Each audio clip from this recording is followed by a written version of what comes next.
Well, hello YouTube, it's me, Fortmaster, and welcome back to another Spooky Dude reaction. And it's been a while since I've reacted to one of his videos, which I had to look back because I couldn't remember the last one I watched. And currently, the only other video of his that I've actually watched was the one where I first learned about the whole Woody theory about Chapter 3 with, Friend Inside Me and all that. Still hoping that's sort of a thing in Chapter 3 when it comes out, though. But I got a couple of requests to react to this, and this is reviewing 50 Deltarune theories. Deltarune theory review, Deltarune theory discussion analysis, yada yada yada, all that good stuff. Again, so I don't know, I mean, how many of these theories will have heard before, because, I have watched a lot of Deltarune theory videos, but now that, everything is starting to heat up again with Chapter 3 again in... it's coming out in June. Oh, things are getting warm, and honestly, I mean, I guess this is a good time to kind of look back on, a lot of theories that people have done, and just, see how good they actually are.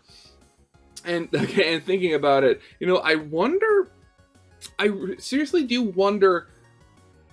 are any of... Because, if you remember, oh god, how long ago was it? A while ago, I made my own, theory video with, 6 of these little, half-baked, theories that I had come up with over time while watching other Deltarune theories about, potential things that could happen in Chapter 3. And, honestly, a lot of them are really weird and really stupid. And I just made that video for fun. But...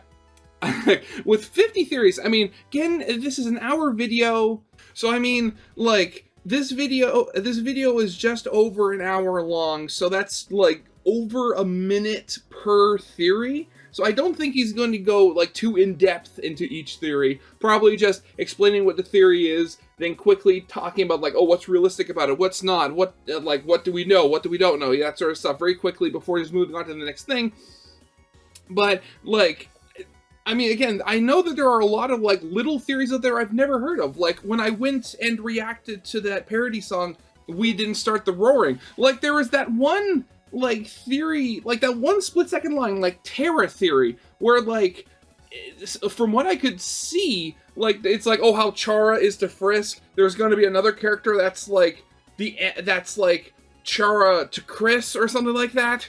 And I spent a good hour after recording that video trying to look up anything on that theory, and the only thing I found was other things related to the video itself.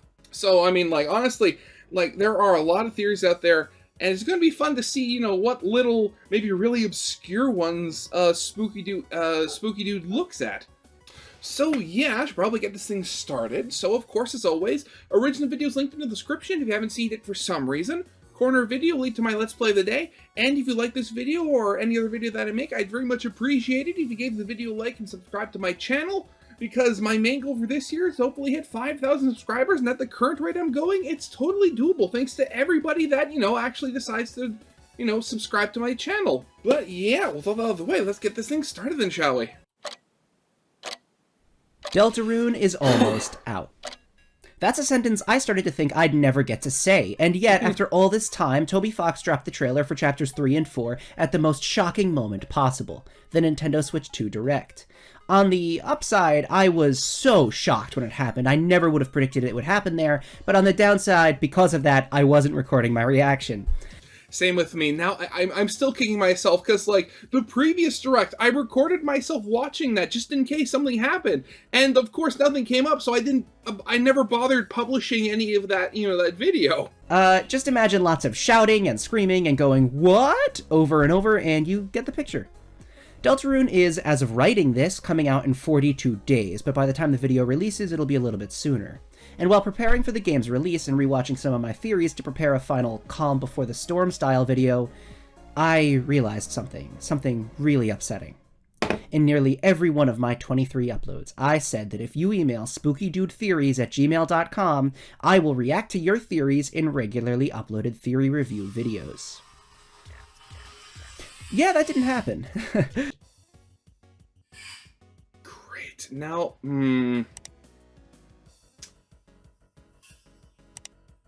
Okay, you know what? I'm gonna ask you. I'm gonna ask people here because I didn't know he was originally going to be doing that, and I don't know if he's going to be continuing to do that. Probably, he'll say later on in the video. But if he is continuing to do this, should I email him my video that I put on YouTube and have him like review my little stupid theories? Honestly, if you think I should, comment on the video, even if it's just for like the heck of it. Honestly. Oh god, now now I know I should have. So today, I'm going to dive into the deep pit of Deltarune brain rot that is my inbox and review a whopping 50 theories that have been sent to me by you, the viewer, so that when I die and wake up in front of Sans, he has no reason to judge me. So here's how I'm going to do this. I'll be putting up a number in the top left to denote which theory we're currently on. At the end of each one, I'll rank it on a scale of 1 to 10. 1 to 10 in terms of likelihood and believability, and also I might rank it on 1 to 10 based on how much I personally want it to happen, depending on the theory. Also, as far as crediting the theory creators go, I'm just going to use the names that came through in the emails because some of these email addresses are like full personal names, and that's not cool to put on YouTube. If I read your theory and you feel like you want to claim all the glory for yourself and you want to be credited even more, leave a comment saying you are the creator of X or Y theory, and if I see it, I'll pin it. Anyways, my name is Spooky Dude. Make sure to like and subscribe. Now let's discuss. That might not work, because I think you can only pin one comment per video. Theory 1. Oliver asks, in the Spamton Sweepstakes Q&A, there's a connection made between Spamton and cats. He describes his elemental pairing as puppet/cat, while also listing off future potential opponents who have the pairings of thunder/light and dark/star, and makes a reference to a previous opponent who uses death/scythe. Could these be the elemental pairings for the future secret bosses? Frankly, I think this is very likely, but not entirely accurate. We know through Sham that to beat the secret boss of Chapter 3, we'll need the Shadow Mantle, and based on assets within the code, we know the Sky Mantle is a future item that defends against Elect/Holy. It seems to me that while Spamton's elements are indeed Puppet and Cat, when he says Thunder and Light, he could be referring to Elect/Holy, just swapping out the words in the way that he does. Yeah. In this same way, Dark/Star might not be the literal element names either. That being said, considering Chapter 3 is a chapter where a secret boss having electricity as an element makes perfect sense, I think it's safe to say that in some way, these elemental pairings line up with the secret bosses from Chapters 3 and 4 at the very least. As for Death/Scythe, I think that's referencing Jevil, so the secret bosses for Chapters 5 and onwards remain completely unpredictable for now. I mean, yeah, Scythe, obviously. Death? I'm trying to think back to Javelin. What was specifically, death-like about him, besides, the dark color scheme? Overall, this theory is a solid 9 out of 10. Spamton's word switching makes it hard to fully commit to the theory, but as far as I'm aware, it makes sense. I'm not sure how much elemental pairings will play into the actual game itself. My personal reading was, at least when it was originally being discovered, it's sort of just shorthand in the code to give different enemies different stats and, kind of adjust based on what armor you're going to have, but I really don't know. It could be a lot more important than I'm thinking. Theory 2. Joe actually sent me a theory that I posted myself as a YouTube short once, which is a super funny coincidence, but I actually think it's a really great theory, despite seeming a bit crazy at first glance. And what would that Joe be? references a mural shown in concept art of a scrapped area of Snowdin from Undertale, showing a large lizard-esque creature fighting an angel with antlers surrounded by snakes. Considering the Deltarune is above the angel, and this mural is meant to represent something from the far past, this theory suggests that the mural and Deltarune's Ferris wheel cutscene are actually foreshadowing a world-ending fight between a massive overpowered Susie and an angelic Noelle. This battle might even be the thing that creates the Undertale world. Boy, do I love this idea. When you lay out the evidence, it actually seems incredibly convincing. However, Angelic Noelle. Though, yeah, I mean, you with something like that, you kind of have to take it with a grain of salt, given that, the mural itself is never actually put in-game. I think it's safe to say that, yes, Noelle will have some larger angel form, and Susie will probably also have some powered-up form. And based solely on the mural and the Ferris wheel scene, there's a chance that these two may fight each other. As far as the larger dynamics at play, though, that's more up in the air. The antlered angel being surrounded by snakes tells me that perhaps there's some kind of satanic force involved here, which might point to Gaster. Not literal satanic, but just metaphorical satanic, you know what I mean. Symbolism! Could this battle be Susie Zilla versus a Gaster-controlled Noelle? Alternatively, considering the Deltarune above Noelle, Maybe the player is involved in this battle in some way as well. It's honestly very hard to say at the moment, but I'm going to go out there and say that yes, this is definitely some future scene in Deltarune. Now, regarding the Undertale creation myth side of things, that's harder to really say. This is, after all, scrapped concept art, so while we know that this was in Toby Fox's head at some point, the scene could have changed, its relation to the Undertale world may have changed, etc. That being said, the only way this mural could exist within the Undertale world is if it depicts something that previously happened, or if someone in the Undertale world had witnessed this event. Do with that logic what you will. Overall, I'm going to give this theory an 8 out of 10. Again, I think it's highly likely that multiple references to Large Susie and Angel Noel are building towards a scene like this, but as far as the battle creating the Undertale world in some way, that I'm not so sure. Theory 3. Gummy Tree says that Ralsei is some sort of Flowey allegory. Both are tutorial guide-style mentors and try to get the player or Chris's trust. Both kind of break the fourth wall. Both are Asriel, but not in some way. Flowey is hinted at to be a sinister character prior to the reveal, while Ralsei is also hinted at having more knowledge than we know. Yeah, I completely agree with this. That being said, I too can't really come up with any solid explanation as for what's going on here. I mean, I definitely could see it, but again, like the whole thing with like being like a Flowey allegory. I mean, I'm personally still of like the belief that Rousey is literally the pink horns that Chris had when they were a kid. And again, I've said before that the idea that like Asriel is actually dead. And just nobody's willing to talk about it, or even just outright lying, saying that Asriel's going to be coming back from college within by the end of the week. I don't believe it specifically because they're giving the solid date that Asriel is going to be back by the end of the week. If they were lying about Asriel being dead, why would they give themselves that actual hard time limit to show that, oh, they were actually lying and Asriel's been dead this entire time? Well, I know there is, some theories about that, which I know I need to watch. I still just don't buy it. It's worth noting that Ralsei teaching the player the controls in battle is definitely meant to reference the Flowey dialogue, mostly exactly. In that way, I feel like the Ralsei-Flowey connections are meant to be recognized by the player. As in, Toby Fox, actually intended us to look at Ralsei and say, hey, this is kind of like Flowey. To what extent this will go, I'm not sure, but there's definitely something there.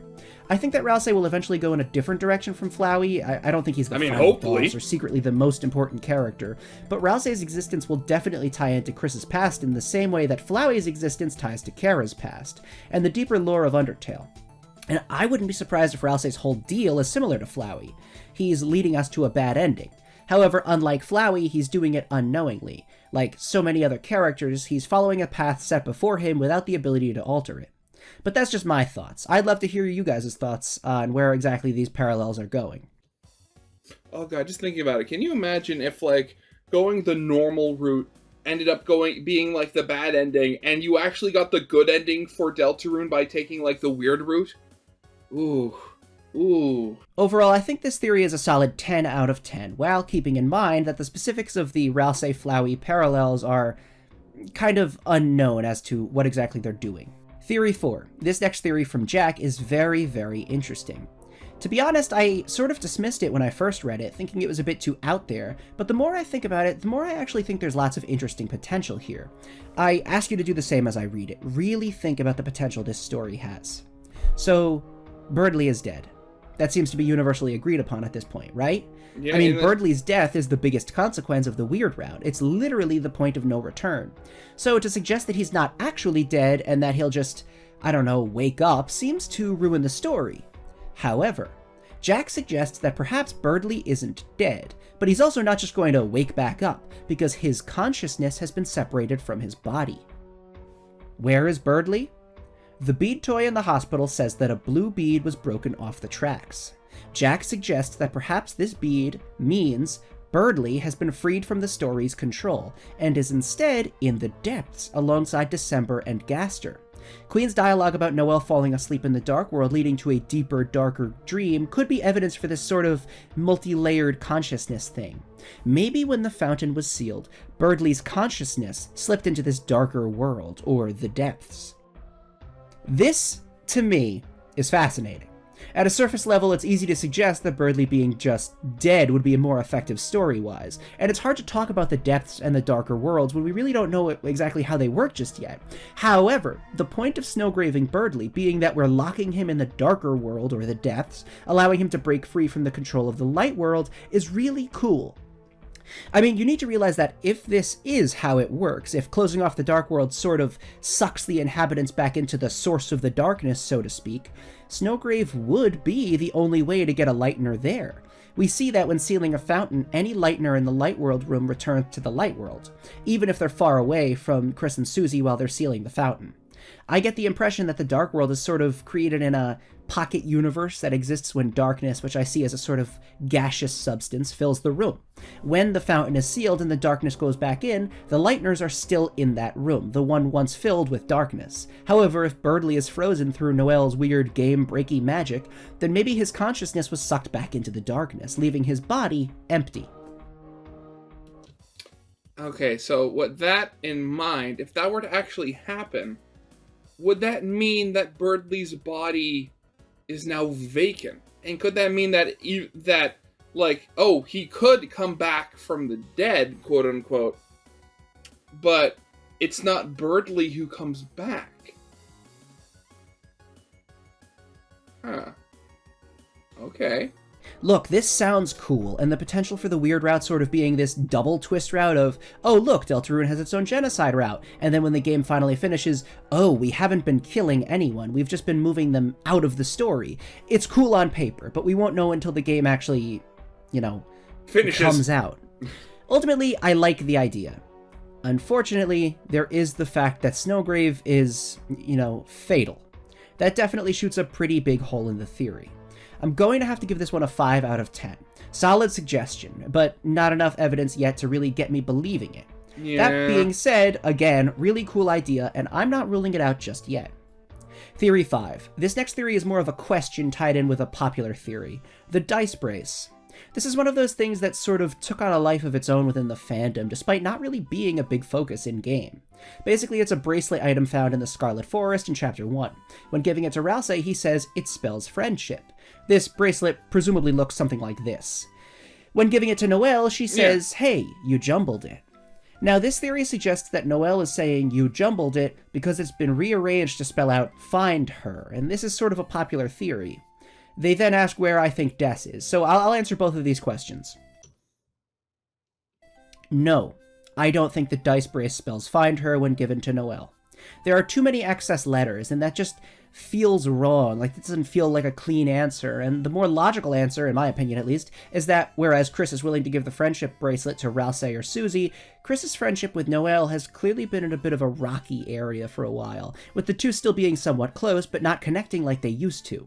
In this way, the jumbling of friendship is simply a way to imply that Chris's relationship with Noelle is rocky. I get why you could think that the bracelet spells find her, but considering it's Chris who's jumbling the letters, that seems like an insanely lore-revealing action for them to be taking.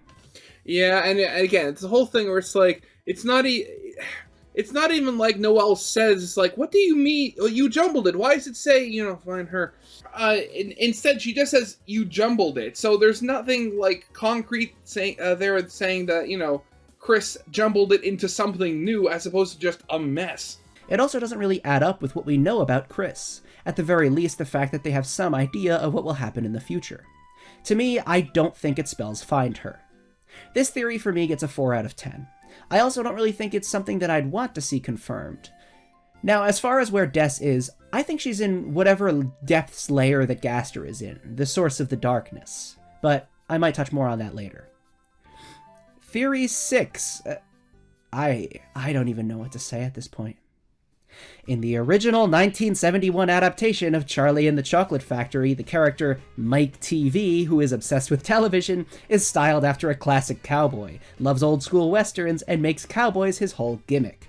Do you think this is more solid evidence for Woody theory? Okay, look. Deltarune, Willy Wonka and the Chocolate Factory. That is a gap I don't think I've ever seen anybody try to leap before. That is a leap in logic there.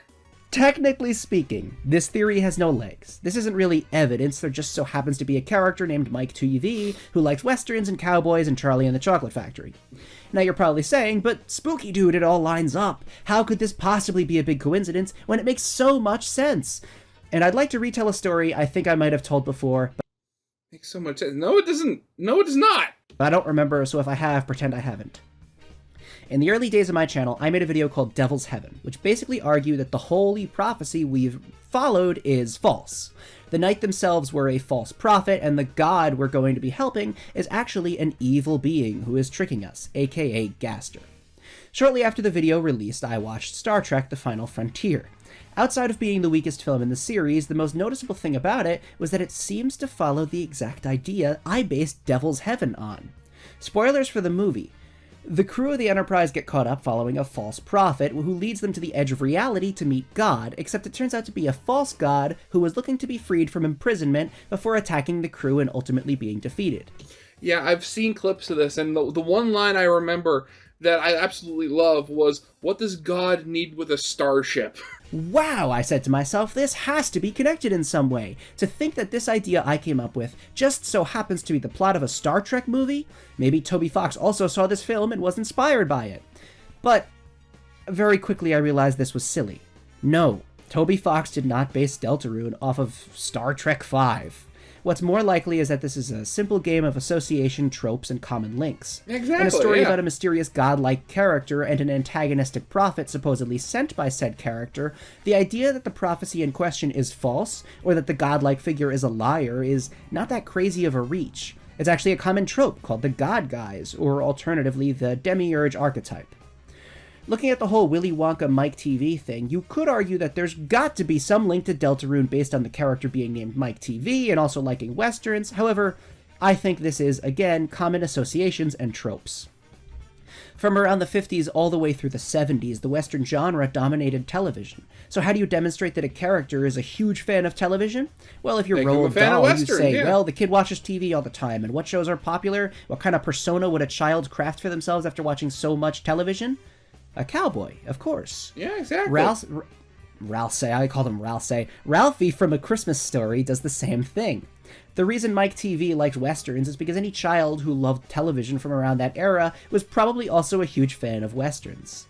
The fact that he's named Mike is just a coincidence.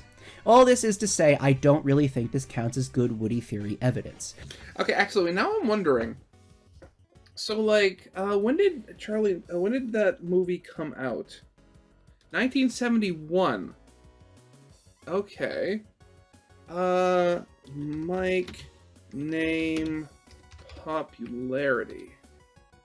So, like, again, so if we go by 1971 standards, if we, like, go around here, yeah, 1971, that was literally, like, just a couple of years after the absolute high point of, you know, Mike as like a baby name for boys in the United States. So, I mean, him having, you know, especially at the time, what was one of the most popular, like, boy names in the world? Or, again, or in America? Yeah, it makes total sense. Actually, now I'm wondering, what's the most popular baby name right now? Okay, so in 2024, most popular boy name was Noah.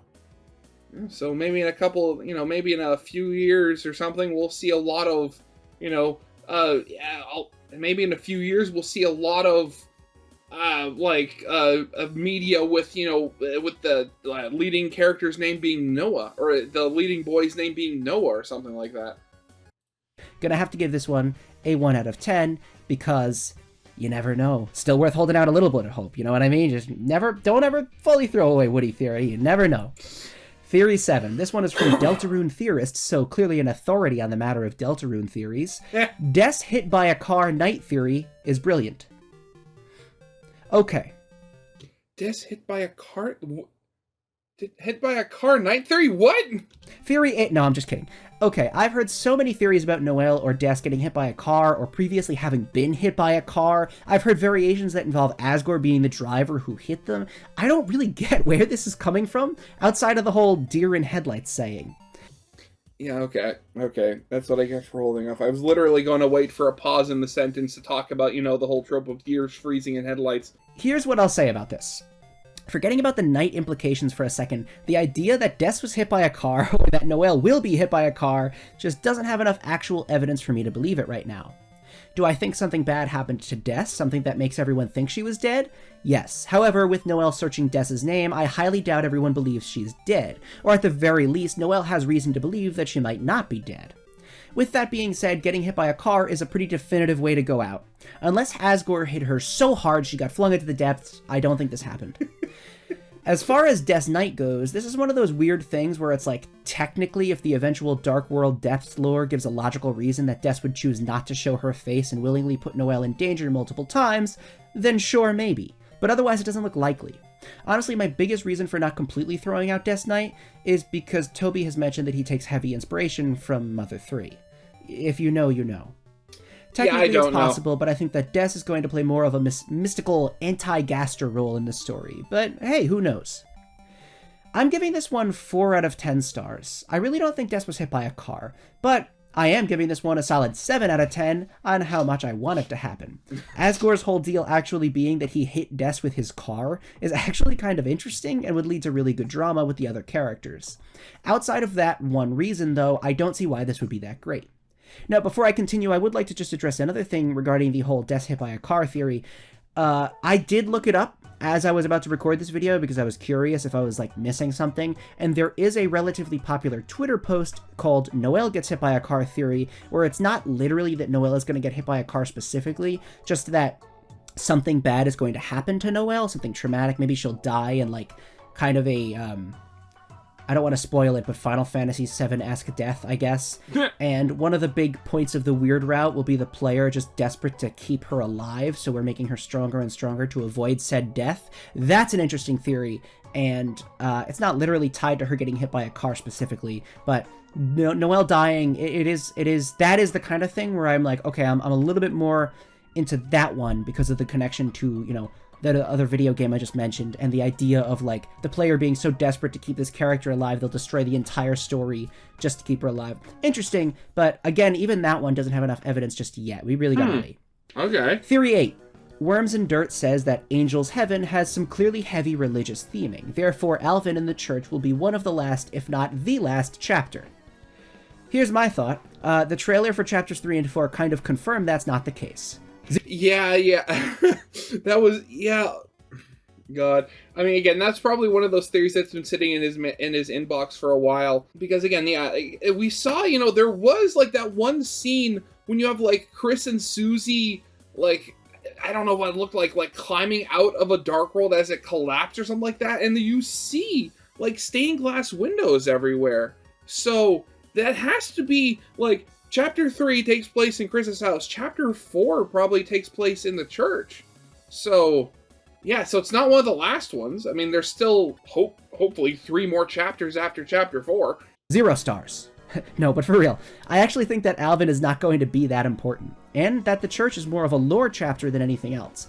Not as in the entire chapter is entirely lore. I mean, the church is going to be used for the purpose of explaining some of that angel roaring lore to us. As opposed to being the epicenter of the roaring or whatever. Mm-hmm. Afterwards, Chapter 5 can focus more... I mean, if you're going to be talking about, the biblical apocalypse, I mean, probably one of the best places to actually, learn about that would be in the church or the world based on the church. Or on the night or the interpersonal town relations stuff, with most of the important knowledge we need prior to the roaring out of the way. Unfortunately, based on the trailer, I am technically going to give this one 0 stars. Theory 9. This one's really, really interesting, and I hadn't thought about it before now.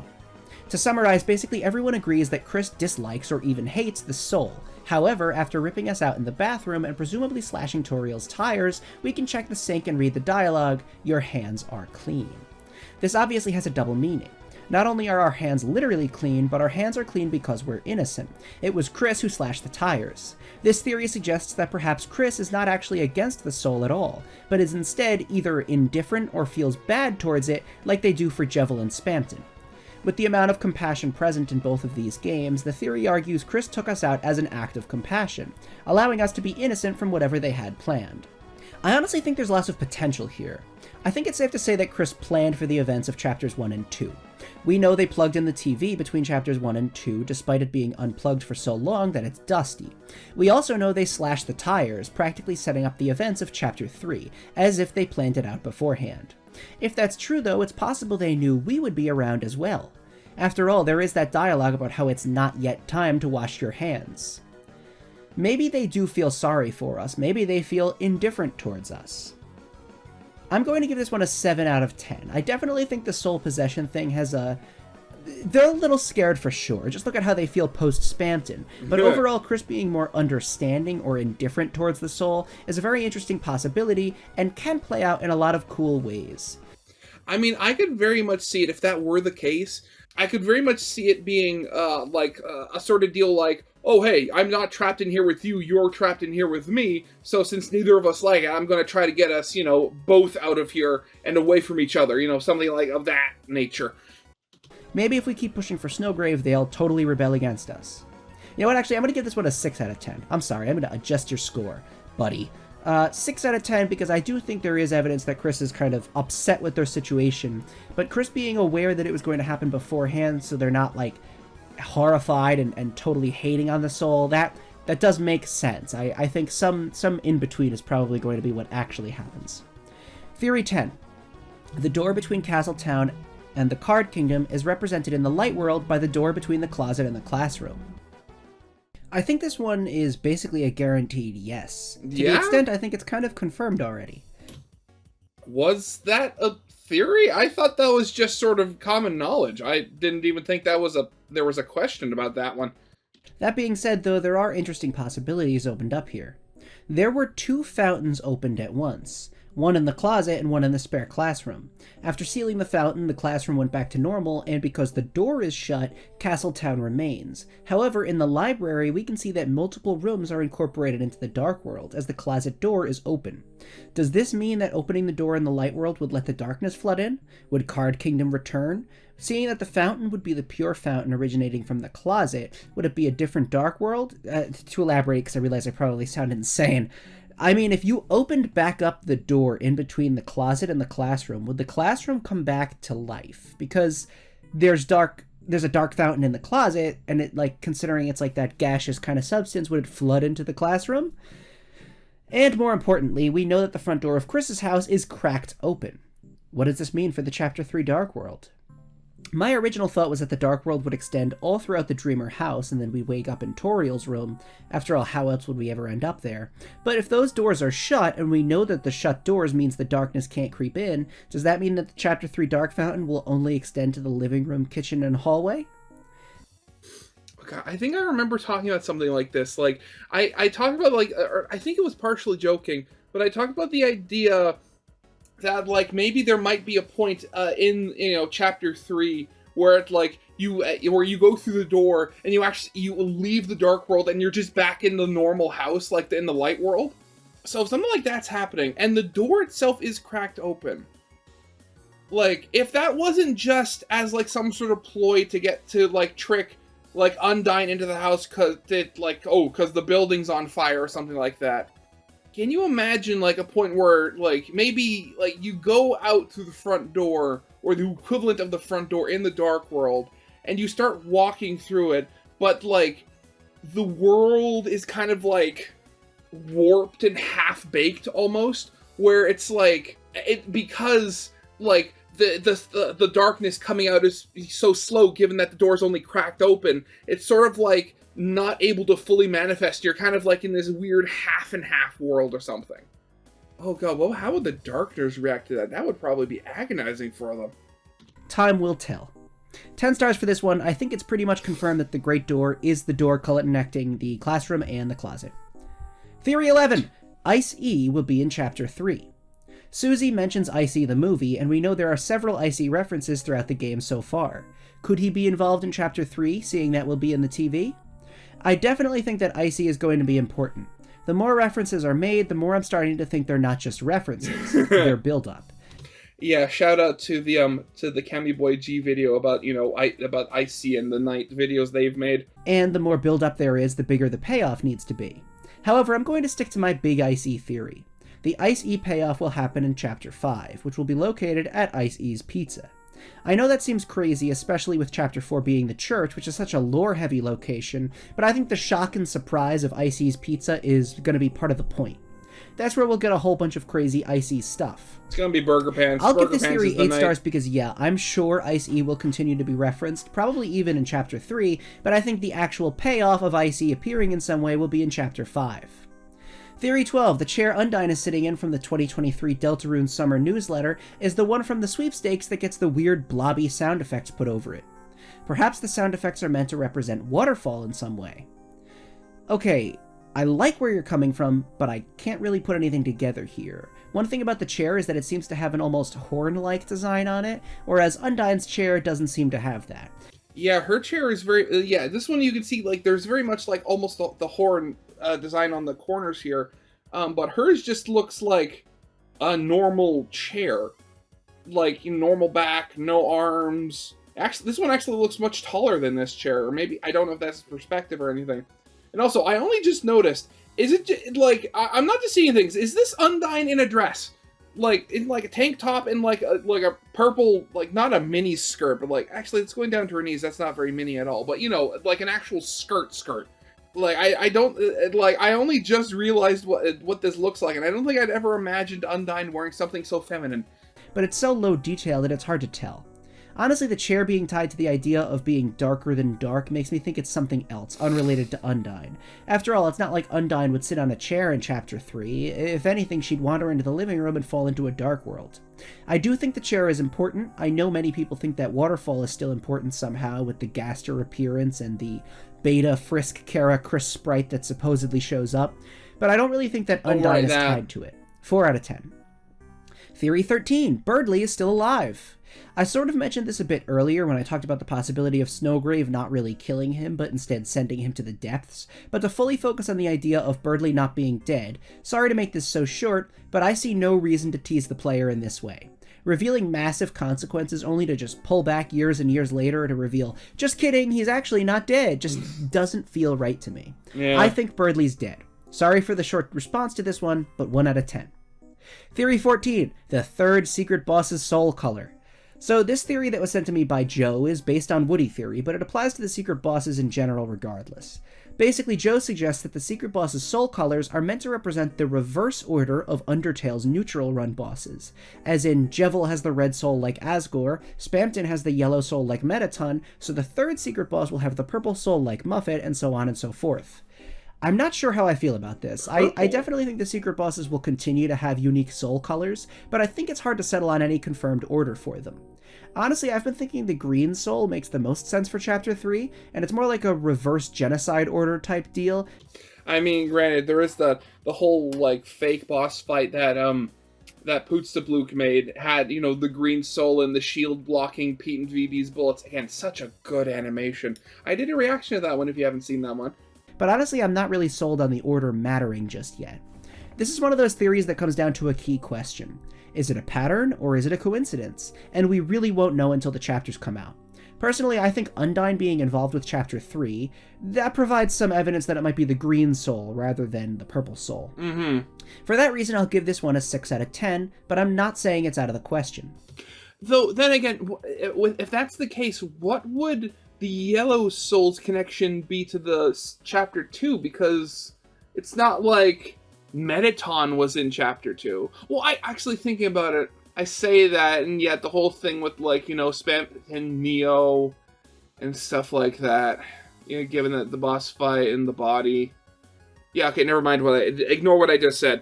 Before I move on, I'd actually like to ask you guys a question, and, tell me in the comments, do you enjoy the secret bosses using different soul colors? If that is what's going to be happening here, considering Spamton has the yellow one, do you like that the different soul colors will come into play and that each secret boss, do you like that idea that, every secret boss will have a different soul color? I mean, it certainly sounds cool. Not to, influence your answer here. Personally, I've always kind of been, like, a little bit disappointed by that, because as much as I like the soul colors being utilized, I feel like it would be more interesting to have them in the main game.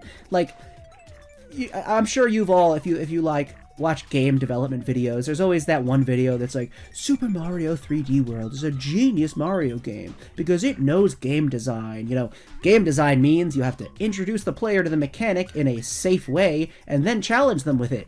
And what I'm getting at here is, because Spamton was the first Yellow Soul fight, you can't really throw the player in the deep end there with, like, an impossible Yellow Soul battle. It would just feel unfair, as opposed to Jevil, where it's like, he's just the natural progression of Red Soul battles. With Spamton, it was like, oh, here's the Yellow Soul, this is your first time using it, so we're not going to make it crazy hard, but at the end of the day, it just kind of felt like a disappointing battle. Like, I felt like Spamton was too easy, and if every secret boss has a different soul color, it's not like Toby's gonna throw us in the deep end, like, purple soul with 100 lines you have to traverse. It's just gonna be, like, kind of harder than the Muffet fight, kind of harder than the Undyne fight, and, I mean, I guess he could make it hard, just, he could, but I feel like, I don't know, maybe I sound crazy to you, but in my opinion, it's like, I'd rather you just give us very difficult regular fights than soul color fights that are, like, slightly easier than Jevil, because, oh, it's not really fair to throw the player into the deep end. But again, who cares? It's up to you. I want to know what you think. Do you like the soul colors on the secret bosses? What do you think? Theory 15. Azrael from the ending of True Pacifist is still in control of the timelines, and that's why Rousey has extraordinary knowledge, because post-pacifist Azrael gave that info to him. I'm just going to come out and say no to this one, 0 out of 10, because Toby himself said that however you left the Undertale characters, that's how they still are. Deltarune is not really a sequel in the traditional sense, and I don't really think Azrael would do anything to the save file, especially because he asks you to leave it alone. Yeah, that's the whole thing, what is it, Deltarune isn't a true sequel, it's like a sister series. Like, obviously a lot of pieces, a lot of characters are reused, a lot of aspects, but it's not like it's not a continuation, like, in the strictest sense. If you go back after beating the game. Theory 16. Okay, this next one I've been thinking about for years, and I still can't figure it out. In the secret Gaster-style save menu in Chapter 1, the one that appears if you access the file select before completing the chapter, copying your file into 3 slots prompts Gaster's response, "Preparations are complete." This seems to imply that the 3 save files will have some relevancy in the same way that Undertale's singular save file does in the story. Yes, I definitely agree. The existence of 3 save files is relevant to Deltarune's larger narrative. Now, this is a common thread here, but as for how, I have no idea. Logically, Gaster saying that preparations are complete only when 3 save files are created could imply that we'll have to do 3 different playthroughs to get whatever Gaster's preparing for. Alternatively, it could imply that there's simply something worth searching for beyond the regular story that might require us to play the game multiple times. I mean, I had a theory about that where, like, given that, when you first start the game, the items that are in Azrael's drawer are different depending on which, like, save file you're using. I was working off the assumption that at some point, maybe near the end, who knows, but at some point in the story, there's going to be a thing where to get past a puzzle, we have to move to, like, a different save slot, so the items we have available to us at that moment actually change. Or, like, oh god, can you imagine? Like, can you imagine the other character's actual reaction to that? Where it's like, oh hey, there's like some random junk in here, close the drawer. Chris saves, like copies the save, moves to a different save file. Then reload the game, go into the drawer, and there's just something completely different in there. How would they react to that? Getting about different routes or endings. Overall, I don't really have any definitive ideas just yet. I still think Gaster wants us to play the game regularly and complete the prophecy. However, I think 3 save files will be just as relevant to Deltarune's story as the singular save file is to Undertale. What are your thoughts? This is another one I want to know in the comments. I want to see some other ideas as to what preparations are complete could mean. Yeah. I give this theory a 9 out of 10. Theory 17. Every man is meant to represent a stick man from Monsters. Basically, this theory suggests that Everyman is meant to be a stick figure that represents monster kind in the same way generic stick figures like these represents humans. I think this idea makes a lot of sense. After all, why else would he be spray painted on the walls of Hometown? It also makes sense that he would be in the Queen's social media attack, basically a representation of a generic profile picture. I think Everyman being a general representation for, well, every monster, it makes total sense, and actually answers most of my questions about him. That being said, most of the fanbase seems to think there's some spooky secret lore or alternative reason for his recurring appearances. Actually, think of that. I like that interpretation, that he's just the monster equivalent of a stick figure. I mean, obviously very simple design, just round and blobby. Almost kind of like a very, like, Kilroy was here sort of esque drawing. And the whole thing, you know, I mean, like, obviously people think that there's something, like, mystical or creepy about him, or, you know, whatever. Because the first time we ever see Everyman, he appears in the Amalgamates attack. So, yeah, the Amalgamates are their own thing entirely.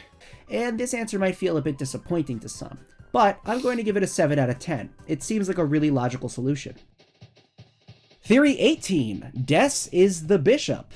Basically, there's a bishop piece in chess, and based on chess theory, the bishop is going to be the boss of Chapter 4. A bishop is a religious leader, the holiday family has a strong Christmas motif, Noelle looks like an angel, a religious figure. Perhaps Des's Dark World form will also look like a religious figure, possibly a bishop. Therefore, she will be the boss that represents the bishop piece. I think that would be kind of the most shocking twist when it comes to Des. Wait, does that mean that we'll be able to vote Des in as the next pope? No, wait, you have to be an archbishop for that. What would an archbishop piece do? I think everyone is under the impression that Des is sort of an endgame thing, sort of like Deltarune's narrative equivalent to Azriel, someone whose existence haunts the entire story and ends up being one of the most important characters who's the key to the game's entire point. Because of that, it would be really weird for Des to sort of resurface as a boss in Chapter 4 and have her story mostly resolved. I also think that leaves too little time to continue the storyline before it resolves itself. I imagine that even when Chapter 4 ends, Noelle won't have fully opened up about Des to Susie yet, and we won't have the chance to piece together exactly what happened. I too think that Des is going to be an endgame character in some way. I actually think Find Her is going to be the ultimate goal of the game, and that will happen towards the very end. I'm going to give this one a 4 out of 10 because I just don't think it's likely, but I wouldn't mind it happening because as much as it would shatter most people's expectations about the story, it would shatter most people's expectations about the story, and seeing people react to that would be funny. Theory 19! Night Papyrus. Several people sent me Night Papyrus related theories through email, and I think it would be best to just condense all the messages into one universal response here. No. I do not think Papyrus Knight is likely. Not because it doesn't have potential, just because I think it's too out of left field, and it doesn't make sense for what we know about the Knight and Papyrus. Papyrus wouldn't knowingly put the world in danger. He also wouldn't act violently, putting the other 3 kings in prison, and for whatever reason deciding Spade King should be ruler. Also, if Papyrus was opening Dark Worlds to create friends because he was lonely, why would he open them in such a carefully planned, methodical way, avoiding the Lighteners? It just doesn't make sense to me. Also, we haven't even met Papyrus yet. Knowing that he's probably not going to show up in Chapter 3, and also probably not in Chapter 4 either, I don't really see how we'd have enough time to introduce him and give him a proper backstory before revealing him to be the Knight. I know there's lots of fun potential when it comes to Papyrus Knight, but I just don't feel like the tone of the story is setting it up. I have to say 5 out of 10 with this one. Theory 20. Spamton talks about trying to reach heaven through the use of Chris's soul. Is the heaven that he's referring to the light world? This one kind of bugs me because when the game first came out, I figured that's what he was talking about. After all, his obsession with an artifact created through a Lightener's hopes and dreams implies that when he talks about seeing past the dark, he's talking about escaping the dark world. I think this makes sense because it explains why Spamton was so obsessed with sources of light. However, I think it's worth mentioning that Spamton tells Chris that they are also chained up, and implies that Chris is trapped. Because of this, and because we know Spamton contacted Gaster, who presumably exists in the depths, Spamton might be trying to reach a higher place than even the light world. He's trying to go for the real world. He's trying to meet us so he can sell us more things. I'm sure this could be a bigger argument. It's one of those things that I'm a little rusty on. I don't actually remember every line of dialogue like I used to, but I also don't necessarily think it matters too much right now. I personally think Spamton is trying to ascend higher than just the light world. After all, he seems to recognize that the Snowgrave route involves us utilizing some level of otherwise inaccessible freedom. But it's really up to what you think. I'll give this one a 6 out of 10. Theory 21. Sans Undertale is actually Sans Deltarune. Basically, this theory, which was sent to me by Joshua, but I think has sort of been spinning around the community ever since Chapter 1, argues that the Sans we see in Undertale originates from Deltarune. There's lots of evidence to support this. Sans is one of the few characters next to Gaster who doesn't go through a full character arc, and even in his Asriel battle dialogue, there's implications of a much larger story, and the desire to return to some sort of home. Sans has several connections to Gaster. Icy appears all over the Deltarune world, but only appears once in Undertale, in Sans' word search. Sans' unexplained secret room, machine, and picture with Don't Forget written on it is obviously tied to Deltarune somehow. In Undertale, Sans and Papyrus apparently just appeared one day out of nowhere. I honestly think that without even listing off all the other evidence, it's clear as day. This is 100% true. Even in Deltarune, Sans' dialogue is constantly messing with player expectations, leading us to wonder if he's aware of our presence or not. Honestly, like, again, I mean, I've talked about it a lot, but but the idea that, like, again, like, that was kind of, like, shown in, like, Delta Traveler, that, like, the photo was, like, of Sans, Chris, Noelle, Susie, and stuff like that in another world. Like, and there's, like, some form of, like, time travel or dimensional travel going on. Like, honestly, again, I mean, you have to remember that, you know, the ending to Deltarune came from a dream Toby had. And so, figuring out the story of how to get into that end, Toby kind of had to write the story in reverse. So I'd imagine, yeah, of course, there's going to be some weirdness involving, like, characters and stuff like that. But, I mean, so far, everything's been working out rather well, and I want to see how Sans connects to this more. Like, I want to see Sans in a Dark World, and the Dark World just end up being Undertale. Like, can you imagine? Like, at one point in, like, Chapter 5, 6, or 7, or whatever, the next Dark World appears in Sans' house. And when you go in, it's literally just Snowden from, you know, Undertale. And when you find Sans unconscious, and when he wakes up, he starts freaking out when he starts seeing what everything around him is like. I truly think that Sans and Papyrus are going to play a major role in the story, and their full introduction is being saved for a later chapter. Gun to my head, Sans and Papyrus are the two characters who will appear in the Chapter 5 Dark World. I definitely think that they'll jump over into Undertale, but I don't know how just yet. Most likely the machine. How exactly the machine works, though, or exactly what it is, I'm not sure. Rather than just say... Actually, you know, how much you want to bet that, like, Sans being the kind of person he is, that machine is actually, like, some form of, like, reality lifeboat. So when the roaring starts happening, if it starts happening, like, Sans basically tricks Papyrus into the lifeboat, and basically tricks him into abandoning ship, and they leave Deltarune reality and just end up in Undertale. Say, yep, good theory. I'll throw out some insane logic out there that I was thinking about while cleaning out my very hot attic the other day. This theory may be a child of heat stroke. I'm not really sure, so stick with me. Child of heat stroke. Sorry to sound relatively insane for a second, but rather than finding some in-universe logic for how the Deltarune universe might become Undertale, like time travel or universe hopping, maybe it will become the Undertale world in the literal way that it already kind of did. If Deltarune was Toby's first idea for a game that we were, based on Gaster being the one to call us there in the first place, never really supposed to play, that got turned into Undertale, maybe we're literally playing Toby's idea. Maybe in a literal and metaphorical sense, Gaster was a character from Deltarune who just didn't make the cut, a scrapped character. And from the depths, aka the deep recesses of Toby Fox's mind, the idea of creativity itself, he's called out to us and brought us to this idea of a game. Characters and plot points that haven't yet been turned into what they eventually will be. Things are similar but slightly different, not because this is an alternate universe, but because this is the Undertale world before it became Undertale.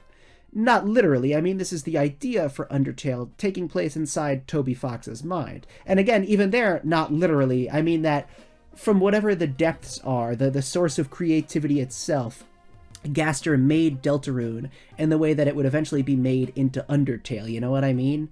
Therefore, Sans and Papyrus will, like, jump to Undertale using the machine as like safe passage to the second game idea. I don't know where I'm going with this, but I feel like I was on. Yeah, I'm going to be completely honest here. You lost me really early into that one. Just complete brain fog. There's something there for a second, right? Right? I was going somewhere. There was something there. I feel it, but I don't know. This is part of the problem with these kinds of theories. They're like 99% guaranteed to happen, but actually nailing... I'm referring to Sans being from Deltarune, by the way, not my crazy Toby Fox brain thing. They're like 99% guaranteed to happen, but actually nailing down specifics is impossible. Sure, the easy explanation is that before the Deltarune world gets washed away into darkness, Sans and Papyrus jump into a magic machine that teleports them to the Undertale universe. I'm sure that the eventual explanation will be a little more, I don't know, well-rounded, but as of right now, that's the best guess I can give. Honestly, can you imagine if, you know how in the beginning of Undertale we see, you know, the humans fighting monsters with, you know, swords and stuff like that? Can you imagine if that actually was the case, where, like, Deltarune turns into Undertale, but instead of it's taken literally, where, like, because of the roaring happening, maybe, like, human nations or whatever start freaking out. It's like, oh, my god, what are the monsters going? They declare war on monster kind, like in the story, and then push monster kind into, you know, the underground like they did, and basically turn the world into Undertale, essentially. And because of, like, the way myths are passed down, like the story changes, and, you know, the reason for the war is forgotten, and then on top of that, like things are changed, where, oh, hey, when we fought, it was, like, long ago, when, you know, we fought with swords and stuff like that, whereas now, they're now living off of the scraps of, like, their own civilization of what they were at before, and also the literal garbage of human society, which is usually old tech anyways. Anyways, yes, Sans Undertale is surely Sans Deltarune. I'd wager Papyrus is too. 10 out of 10. Theory 22. We might return to the cyber world in future chapters. In the cyber world, when you interact with the stacked tables in Queen's room, it says something like, you'll need the Throne of the Gods to pass through. The Throne of the Gods is referring to the stack of chairs in Toriel's classroom. Therefore, because the Throne of the Gods isn't an item we can get just yet, we'll eventually take it into the cyber world and use it on the tables. Honestly, I think that there's a good idea here, but I wouldn't really bet on it. From the beginning, one of the things I found most interesting about Deltarune's file structure is how it seemingly encourages going back to previous chapters to look for more stuff. The eggs, the weird routes, and the secret bosses at face value encourage that kind of deep exploration, but even in certain characters' dialogue, the game recognizes our ability to do so in narrative. Sham, for example, basically hints that we can go back and fight a previous super boss to get the crystal on this file. The clam NPC by the beach tells us that onion sand can be interacted with if we stand by the water, but they only tell us that the day after it's accessible, meaning that if this dialogue tipped you off, you'd have to go back to the previous chapter to actually find it. If we're able to get an item from a previous chapter, aka the shadow crystals, and bring it into the future and across save files, perhaps the opposite can be done, and maybe we'll bring an item from the future back into a previous chapter's save file. Hey, anything's possible. Okay. If there were to be a Chrono Trigger-esque area that is sort of safe from time itself, we could always, I don't know, store stuff there and access it from the past. That's just, you know, an example of how it could be done, but it's definitely possible. That's your day doing. That being said, I do think the Throne of the Gods comment in Queen's Castle is intended as a joke. The odds of this actually being something super important just seem super low to me. Yeah, which, thinking about it, like, how would you even be supposed to get, you know, the Throne of the Gods into the cyber dark world? Because, you know, it's a stack of chairs in Toriel's classroom. Unless, as, you know, suggested, there's going to be, like, some sort of, like, temporal shielded area where you can put items and get them in, like, and get them again in, like, times where you haven't, like, when you restart a game? Like, unless there's going to be a dark world in Toriel's classroom, how would you even get there? Like, are you just going to imagine Chris and Susie, like, carrying the stack of chairs all the way from school to the library? Like, that, people would start to ask questions there. Technically, it could happen, and I think you're onto something with returning to previous Dark Worlds, but overall, I'd say this specific scenario seems unlikely. I'd give this one a 5 out of 10 overall, but I'd certainly love to see it happen. Theory 23. This one's from Tommy. This theory says Des is the one on Spamton's phone. Whenever Noelle interacts with Spamton-related stuff or sees anything to do with Spamton, she says it's nostalgic. In the Spamton Q&A on Twitter, Spamton says that Noelle is the only one to respond to his friend Finder emails, though he couldn't find out anything about Des. Des went missing, possibly due to Gaster, and on the phone there's nothing but garbage noise. Overall, I disagree with this theory. I definitely think that Des's disappearance had something to do with Gaster, but I don't think Des would benefit from talking to Spamton at all. I don't really see why she'd do that, what her motives would be. I also don't really think there's any specific evidence that it's Des on the phone. It just makes much more sense for it to be Gaster, like in Jevel's case. I'm going to give this one a 4 out of 10 in terms of likelihood. I think that Noelle's comments about nostalgia are more so relating to either the white door in the maze, or the glitched games she played as a reference in the sweepstakes. Theory 24. Rousey represents what Chris always wanted to be. Rousey most likely shares the same colored horns described by Toriel, which were worn by Chris to try and fit in with their family when they were younger. Yeah. Rousey and Chris are very similar in terms of body structure. Rousey's name being an anagram of Azriel can be explained through Chris's desire to be more like their brother. Chris shows very odd reactions toward Rousey, but it's not necessarily hatred like some fans think. This could imply there's a more emotional connection that Chris has with him. Ultimately, Rousey is the embodiment of what Chris wants to be. I actually do think this theory is pretty good. First off, it answers so many questions in a neat bow that fits with what we know about the characters so far. Why is Rousey named similarly to Azriel? Because Chris wants to be like Azriel, as evidenced by their general backstory and their Dark World room being identical to Azriel's side of the room. Why does Chris have strange feelings towards Rousey? Because they're the embodiment of what Chris always wanted to be. Wouldn't you feel strange about seeing someone like that? Yeah. I really like this idea. I think it's one of the nicest answers we have regarding Rousey and exactly what he is. 8 out of 10. Theory 25. Based on this line sticker, Rousey is the one singing Don't Forget.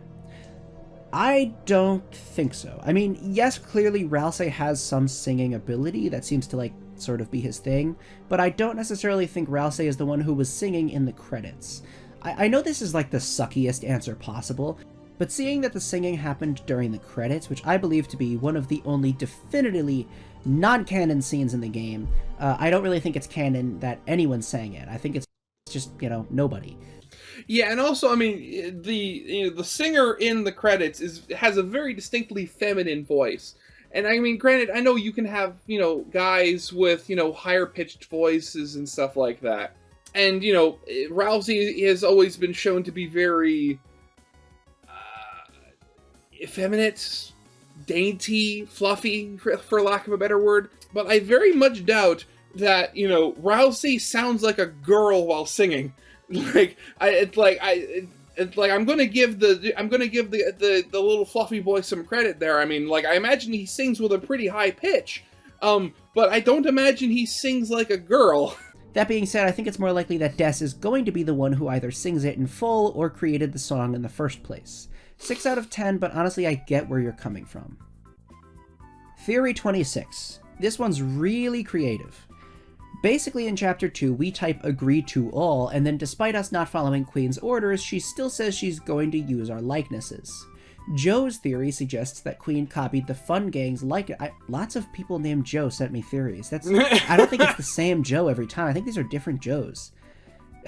Joe's theory suggests that Queen copied the Fun Gang's likeness and created clones that emailed themselves to Chris's computer before the fountain is sealed. Therefore, in Chapter 3, some minor antagonists will be Fun Gang clones created by Queen. I'm going to say this, so hear me out. I'm giving this one a 1 out of 10. However, I'm giving this a 10 out of 10 as far as how much I'd like to see it happen. It's a really fun and creative idea. I think it would be cool to see something like this happen. I always like when games do shadow or clone variants of the main characters, but there's technically zero evidence that this actually happened. That being said, it is a fun thought. Going back to the whole, Pete and VB, fake Chapter 3 videos that I've watched, as I've said, one of the parts of the animations are literally you fighting against actors dressed up against you. Actors dressed up as, Chris, Susie, and Rousey. So, I mean, if you had something similar to that, if you had something like that, that just adds even more fuel to the fire that Poots the Bloop, the creator of that animation, has been secretly working on Chapter 3 with, Toby Fox, and, all those animations that they've made are literally just teasers for for Chapter 3 when it eventually comes out. Theory 27. Susie uses a soul in the first chapter. This theory was sent by Thomas. However, Thomas, you didn't really explain when specifically you were talking about. What? I think you're referring to the Lancer fight. However, Susie actually does not use a soul here. It's Chris's soul, as you could see it coming from the corner of the screen where Chris is located. Yeah. That being said, I definitely think the soul coming from Chris is lore relevant and shows us that it's an important element of the story. It's also probably some Gaster-made device or something, considering that it controls the damage Susie takes, or something like that. I don't know. Technically, this theory is a 0 out of 10 because it's not Susie who uses the soul, but, I get what you were thinking, and I do think it was lore relevant, so I don't think it's, fair to say 0 out of 10. Theory 28. Anagrams.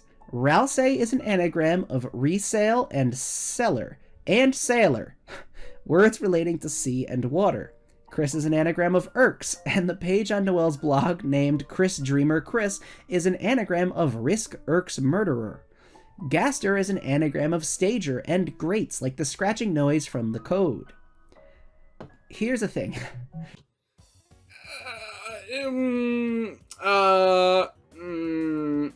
Okay.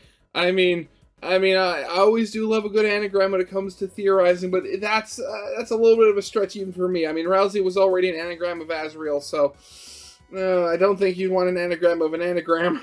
I like this, okay? I get where you're coming from, but there is an infinite amount of anagrams you could make from character names. Alphys is an anagram for plashy, meaning wet or full of puddles. Toriel is an anagram for loiter, and I don't think that any of those are intended. Honestly, I'm going to say these are coincidences.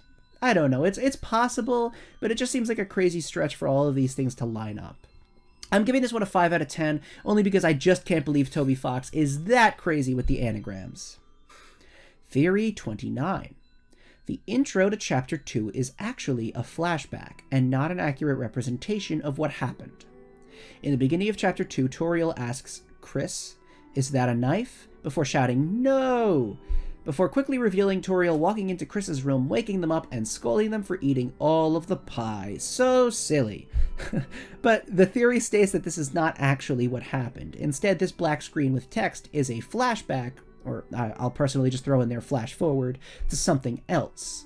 The bulk of the evidence I actually agree with. Not only did Undertale do this several times, but the actual text here doesn't make sense for Toriel walking in and seeing an empty pie tray. She asks Chris, "Are you awake? Is that a knife?"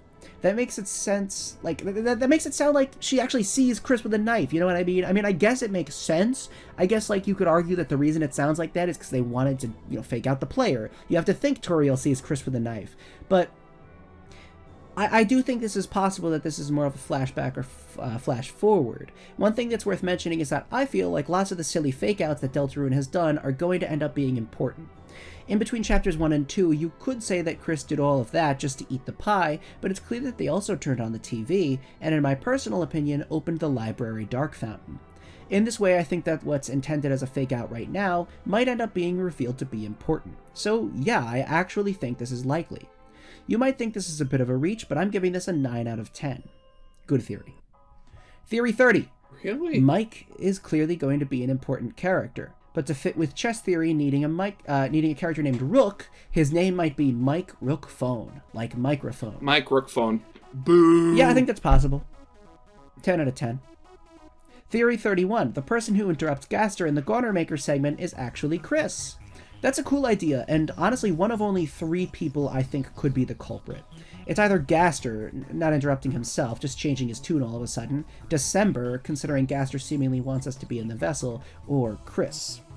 I like the idea that it could be Chris, as it means they literally summoned us, and we do have Chris demon summoning hints. However, yeah. I have one logical problem with this. I kind of think Gaster contacted Chris in the past. We know Chris has some knowledge of the future, and the only character who could give them that is probably Gaster.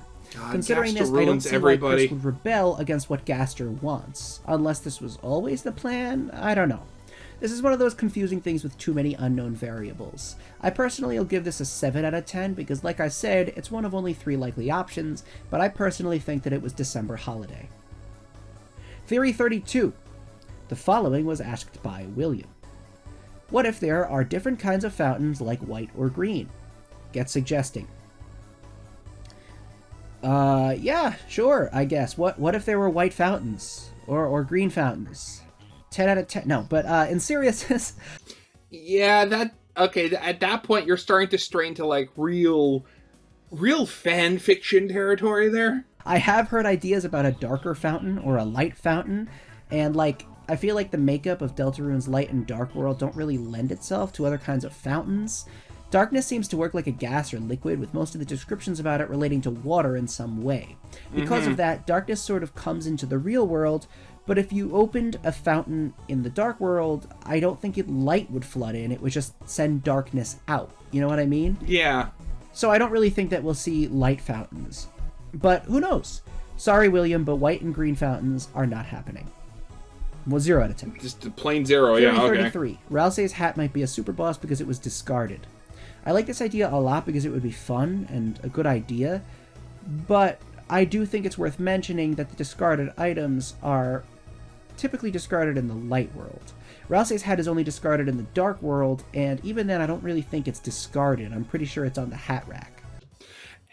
And also on top of that, there is the whole thing where, oh god, I don't remember where I heard this, but there was the idea that somebody floated around that Rousey might put his hat back on during Chapter 3 since Toriel's around. Given how he most likely knows he looks very similar to Azrael, he might want to, hide himself from Toriel, or at least how he looks, just to, like, freak her out less or something. Like, hey, who is this strange person who looks like a young version of my child? 6 out of 10, but I would love if it happened. Theory 34. The relevancy of the Deltarune symbol across both games. The Deltarune symbol appears all over Undertale. It also appears with a border on Toriel's clothes and the PC icon for Deltarune. It appears without the border all over Deltarune. It partially is on Asgore's outfit. It also appears inversed in the entrance to the last corridor and above Chris's home. What does this mean? So, here's the deal. I have no idea. The simple answer is that the angel is the player, the up arrows are Chris and Susie, the lighteners, and the down arrow is Ralsei, the darkener. They'll somehow create the Undertale universe over the course of the adventure, and therefore the symbol will be relevant in Undertale. Boom, solved. But there's other questions. Chris sometimes appears in the center of the angel wings. Is this saying that Chris is somehow the angel, or that the player is the angel inside Chris? And to that extent, is the player even the angel? To get off on a total other insane tangent for a second, I kind of think everyone is the angel. And I mean, what I mean is, the player is the angel in the literal sense. We're the angel because we're the literal beings with the ability to make decisions that affect the narrative. We're the player. The whole world is made for us. However, Gaster is the angel, or taking the role of the angel, because he's laid out the adventure ahead, limiting our choices to inconsequential nonsense while we fulfill his prophecy. Therefore, even though we're literally the angels with all the power, Gaster is the angel because he's using us and pulling our strings. Yeah. That being said, Chris and or Noelle are kind of the physical angels inside the Deltarune world, because even though it's our decisions that, are being made, they can be used to actually carry out our will. Therefore, they're kind of the angel. Ultimately, the question comes down to who is in control, I think. But that's probably where I should stop, because I'm going way too far from the original question. I think the Deltarune symbol represents our party makeup in some way, even though we won't fully understand it for now. I think the inverse symbol has no meaning. Sorry. 10 out of 10 because, yeah, the symbol is going to be super important. Theory 35. Why is Toby Fox hiding Papyrus in Deltarune? Where is he? This is more of a question than a theory, but I'll answer it. Yes, I think that Toby Fox is keeping Papyrus hidden for a reason. No, I could not possibly tell you why. Again, there is another easy answer. The only reason to keep him hidden from sight is because the sight of him will be interesting in some way. Like, oh god, can you imagine this? Like, he comes out, and he's not only in his battle body, he's literally, like, in, like, knight's armor, like Undyne. And it's like, hello, and hello, human, how are you? And it's just like, he's the knight, ah! Either that, or it's going to be, like, really emotional, where, like, Papyrus had, like, a major accident in this universe, and the reason he doesn't go out because he's in a wheelchair, is really mopey, and is just really sad. Like, for example, he's, like, emo or something, which is something I've seen suggested. I personally Papyrus. think that, as I previously said, Chapter 5 will be in Icy's Pizza and star Sans and Papyrus, but that's not really an explanation as to why he's hidden. I don't think he's the knight, but maybe seeing him will be interesting in some way. Like, maybe he doesn't yet have the battle body and looks different. I don't know. It's also... I mean, again, just kind of going back to Deltarune hypothesis here. I mean, they quite literally... I mean, you can do designs for Papyrus without his battle body and, you know, have him look normal. I mean, they had to design for him just in, you know, shirt and pants while they were playing, like, their version of Dungeons and Dragons right there. So, I mean, it's possible to have him, you know, in normal clothes while, you know, not looking weird. I mean, oh god, can you imagine that outside? So you know how the whole thing with, like, their designs is that Papyrus is a lot taller than Sans. Can you imagine that if, in fact, the battle body was literally almost like a mech suit for Papyrus? And the reason why, in, like, the genocide route, why, like, the body disintegrates and you just left with Papyrus's head is because quite literally that's all his body is, like, giant head, little tiny body underneath it.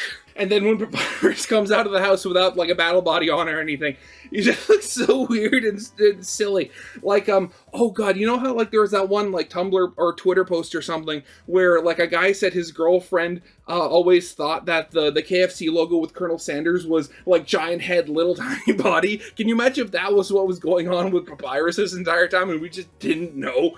Also interesting that Sans hasn't really said Papyrus's name yet. That's just weird. That he's his brother. I think personally he's just in the house, probably a shut-in, probably looking for friends. I don't think he's going to look drastically different, but maybe the first time we meet him, it will be, like, basically a giveaway for some large element of the full story. Like, we'll know for certain, oh my gosh, he's totally pre-Undertale Papyrus.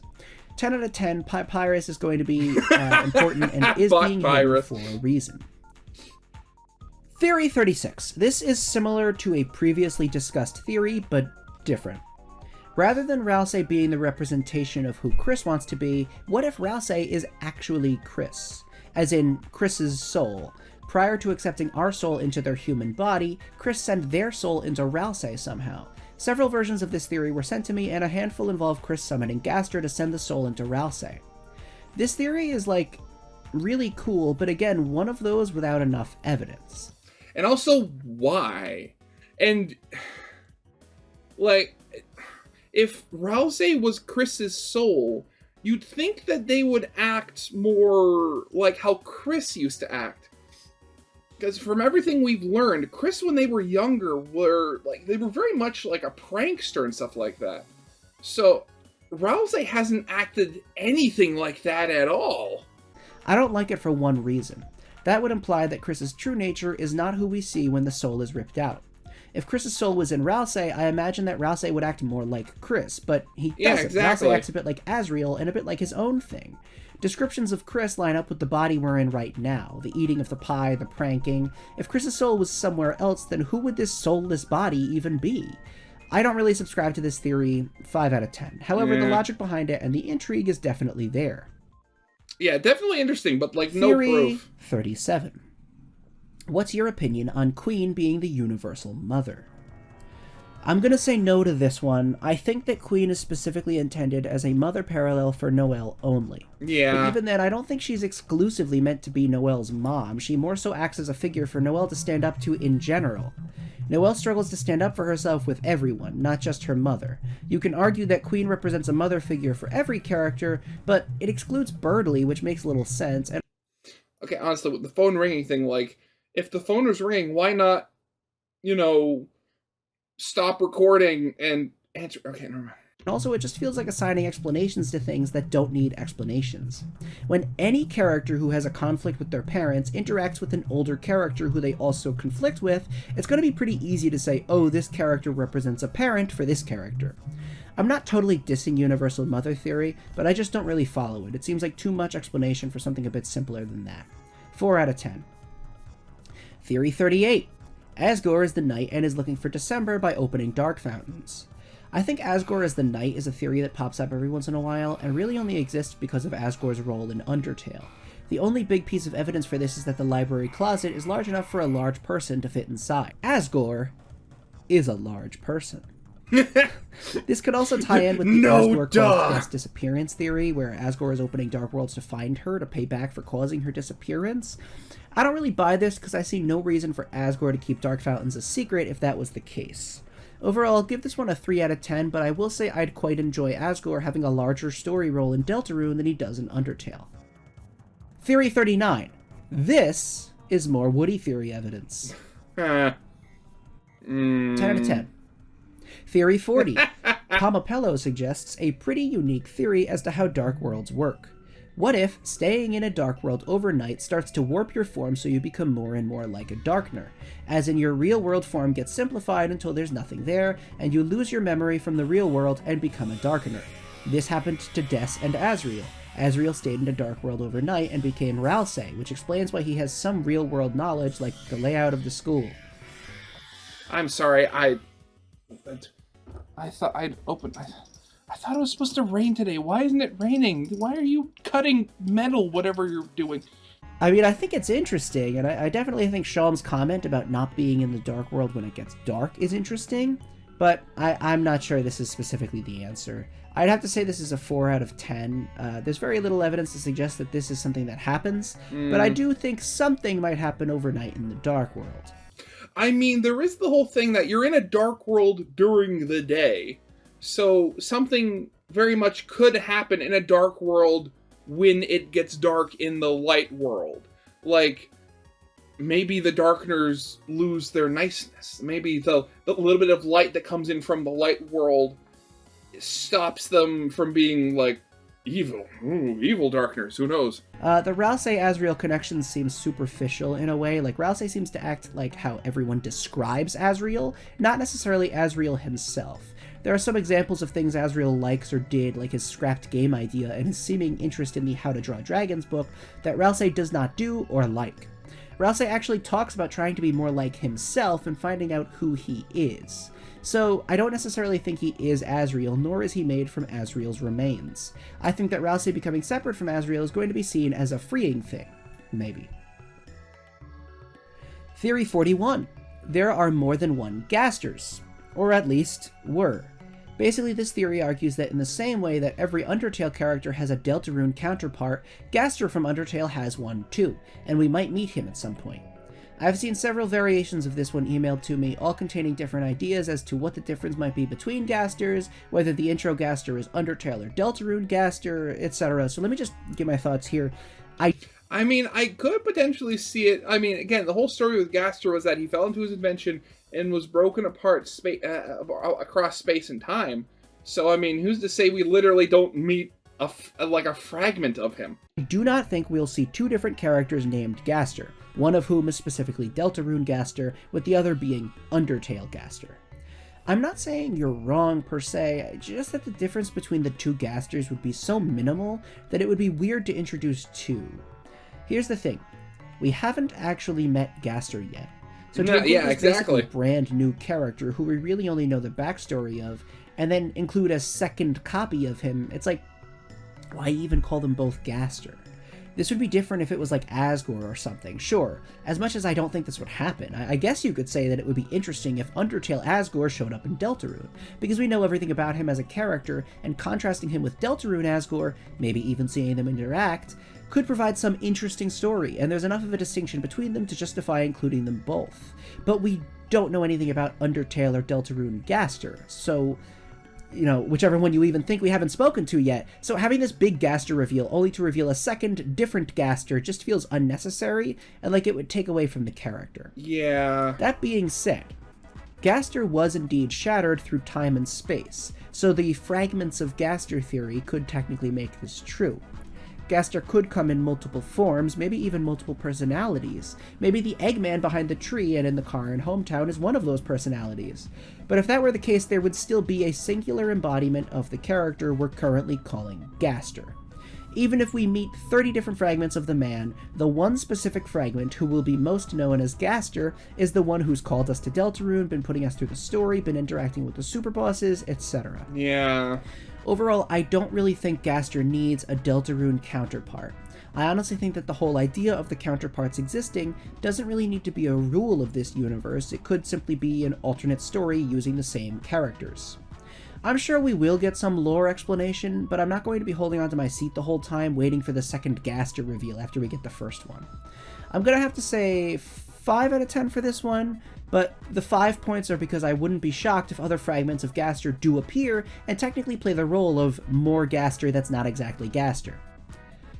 Theory 42. Ralsei's Dark World will have some amount of narrative significance beyond what we already know. Ralsei's Dark World, referring to the Dark World created through the Pure Fountain, primarily focused on Castletown, has lots of strange, unexplainable elements. What are those eyes all over that seem to somehow relate to the Titans? What are these piles of dust that burst when you touch them? Why are we attacked by enemies that shoot out little attacks? And even more weirdly, what's up with Castletown? Why was it styled like a classic RPG town before we even set it up? Why is Ralsei the only one there? What's with the giant door with the crown over it? I think you get the point. Yeah, Castletown is very weird. As far as the cliffs area goes, I will give you this. The eyes could technically be nothing, and the piles of dust could technically be chalk dust. Literally just chalk dust, and that's it. I mean, thinking about it, there was the whole thing where, like in Undertale, like that one lower area, I'm forgetting the actual name of it, before you reach Snowdin, where like you see the eyes, the glowing eyes peeking through the cracks. You know, the area where like you meet Sans, you run to the other side and you see Sans there again. So I mean, the possibility that might have just been, you know, sort of like a throwback to that, you know, creepy area with eyes in the wall, so to speak. I mean, I could totally see that happening. Given that, you know, that was literally the beginning of the first chapter. Does that sound like a disappointing answer? Yeah, for sure. But it's possible.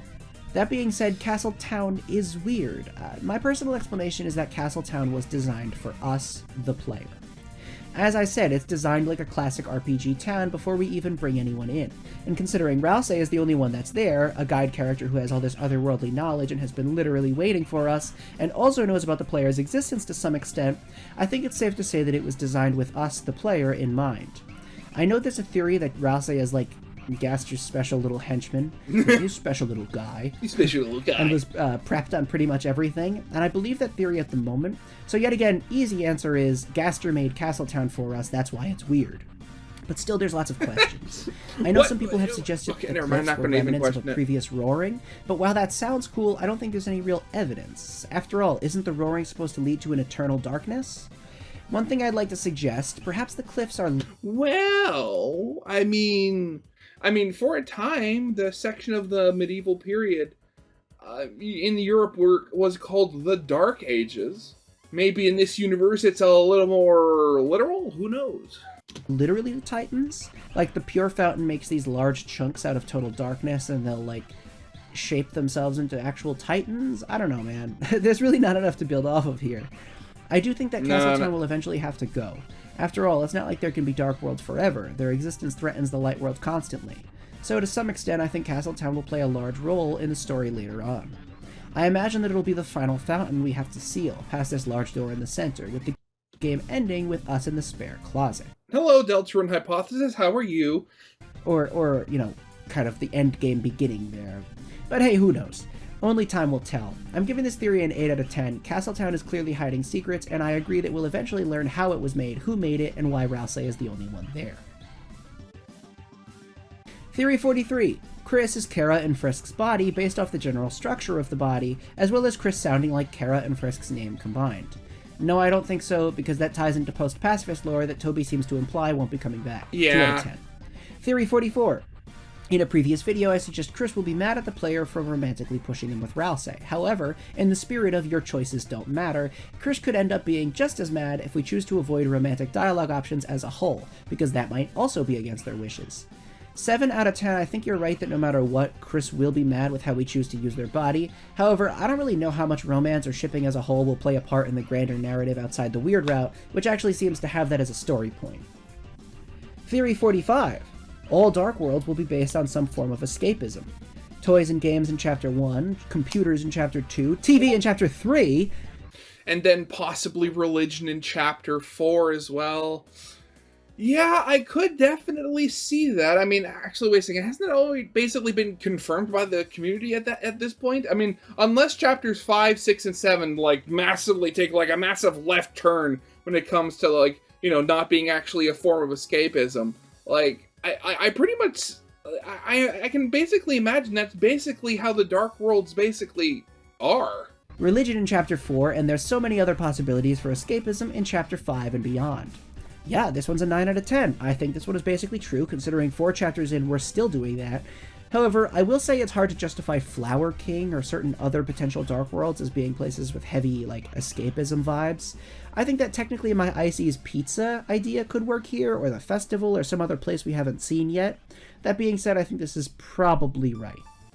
I mean... Icy's Pizza, I mean, I could definitely see them on being more, you know, escapism as, you know, going out, celebrating, you know, it's like, I know for us, you know, we don't go out that often because it gets expensive, but I mean, yeah, I mean, every once in a while, we'll go out to eat at a restaurant, have dinner there instead of making something at home, eat out as a family, you know, something like that. And Flower Kingdom, I mean, I don't think it would specifically be, you know, actually, wait, thinking of the flower, I could actually, thinking about it, see going in 2 possible directions there. Either one, like escapism through your work, like working so you keep yourself distracted so that you just don't think about your problems, or 2, potentially like escapism through hobbies, which for Asgore is not only a job, but I would also imagine, you know, gardening is also a hobby for him as well. So... I mean, I could, again, those 2, I could see it? Theory 46. Every area in Deltarune corresponds to some Undertale area. Chapter 1 was tied to New Home because we fight King. Chapter 2 is tied to Hotland, or the core, because a robot is actively involved and a yellow character learns to stand up for herself. Okay. That, by the way, is an insane connection. Hats off to you for making that one. Huh. Chapter 3 will probably be like Waterfall, and Chapter 4 will be like Snowdin. 5 out of 10. I don't mean to be harsh with that ranking, but I think it's just a coincidence. And it also sort of falls apart once you get to Chapter 5 and beyond. Seems like an odd thing to purposefully do, especially if it's only going to last for a few chapters. I mean, you could get around that by breaking down the game into smaller chunks, where you have one chapter about Snowdin Town, and then one chapter about the forest, then maybe one section instead of, like, entirely Hotland, you have one... like, about, like, the Hotland puzzle area you go to, then another one for the lab, another one for the dump, you know, that sort of deal. Theory 47. The eggs are meant to represent Gaster himself. Eggs are everywhere and are the building blocks for lots of foods. By picking up eggs and scattering them around hometown, we're basically representing Gaster in some way. Like the act of spreading the eggs is some physical, symbolic representation of what happened to Gaster. I'm giving this one a 9 out of 10. I don't know if I necessarily agree with it or not, but it is a very interesting thought. It's... Okay, so how much you want to bet? It's, so again, I can see one of several possibilities with the eggs. Either 1, you're going to need to do the eggs to, you know, get the perfect ending or something like that. 2, the eggs are just going to be, you know, they'll allow you to get, like, some secret, like, maybe powerful item that's not required to finish the game, but, you know, it helps. Or 3, it's going to be one of those things that you place all the eggs and find all of them, you find all the eggs, you place them, and then literally nothing happens because Toby is a massive troll. It seems to me like we're building towards something with the eggs, like something specific, so I'm not really sure if that's what they're about, but it's an interesting thought nonetheless. Theory 48. The names that Gaster reacts to in the intro sequence are the names of characters who will appear in Dark Worlds at some point. 10 out of 10. I've been saying this since day 1. I mean, that just makes... even though that has some pretty sense. shocking implications. Well, I haven't seen this full list, so I mean... So Toriel, given that what's happening with Chapter 3, it makes total sense. Asriel, could be cool. Asgore, again, sort of the flower shop one. Sans Papyrus, definitely could be. Alphys, we're gonna wonder how that would work out. Undyne, again, because she's the cop, and the cops are actually called. Again, Chapter 3.